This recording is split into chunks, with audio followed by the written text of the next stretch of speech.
आपको जो आता है आप वही अटेम्प्ट करें, और जो नहीं आता, जो डॉक्टर साहब ने कहा, उस पर तुक्का ना लगाएं, वो प्रेशर में ना आए। परहैप्स जो सेकेंड राउंड में आप आके उसको क्वेश्चंस अटेम्प्ट कर सकते हैं, बिकॉज ये जो बातें हैं, ये जो फिलोसॉफिकल प्रिसेप्ट्स हैं, ये हमको सूदन अप करते हैं। ये कोई लालच का फील्ड नहीं है। हाँ, हमको परफॉर्म करना है, हमें ट्रीट करना है। एक तरह से आप एक एक क्वेश्चन को अपने एक पेशेंट की तरह अगर देखेंगे कि मेरा वुड बी पेशेंट है, तो ये कोई घसीटा मारने का रूप नहीं है। यहीं से पता चलता है कि कौन किस श्रेणी का डॉक्टर बनेगा, और क्या उसकी एम्पैथी होगी, क्या उसका रूपक होगा। जैसे डॉक्टर साहब ने कहा कि प्रश्न पत्र को जो 3 विषय हैं, एक बार क्विकली ग्लांस करें। You will take a kind of a history taking, फटाफट फटाफट आपने स्कैन थ्रू कर लिया, और आपने फर्स्ट आइटरेशन में जो लोएस्ट हैंगिंग फ्रूट्स हैं, अगर आपने उसको प्लक इन कर लिया, तो you get a very good sense, a very command of the whole paper for that matter. ये एक ही बार में लीनियर सारे ही विषय हम करते चले जाएं।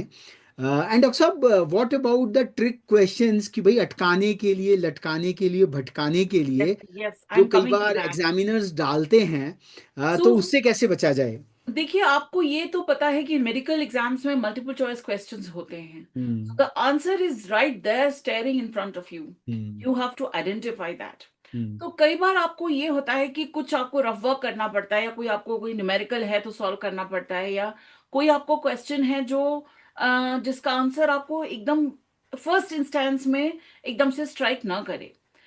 Well, I would also give a certain guidance on the memory aspects. I have done quite a lot of research on the memory aspects, how memory works in the examination time. And ये होता है कि देखिए, आपने बहुत reading करी है अपने मेडिकल प्रिपरेशन ईयर्स में, whether it's from class 9th और 10th और 11th. आप जब भी आपने मेडिकल स्टडीज अपनी स्टार्ट करी, प्री मेडिकल स्टडीज, तो आपने बहुत कुछ पढ़ा है. और कई बार क्या होता है कि एग्जामिनेशन में, क्योंकि मेडिकल में फैक्चुअल क्वेश्चंस भी काफी होते हैं, हम्म। साइंटिस्ट के नेम्स, उनके ईयर्स, उनकी क्या डिस्कवरी रही, स्पेसिफिक टर्मिनोलॉजी, ये भी होते हैं.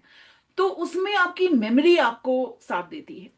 तो कई बार ऐसा होता है कि जो फैक्चुअल क्वेश्चंस हैं उसमें आपकी इंट्यूशन बोलती है कि ये क्वेश्चन करेक्ट है, ये चॉइस इसका आंसर है. Now in such a scenario, what should you do?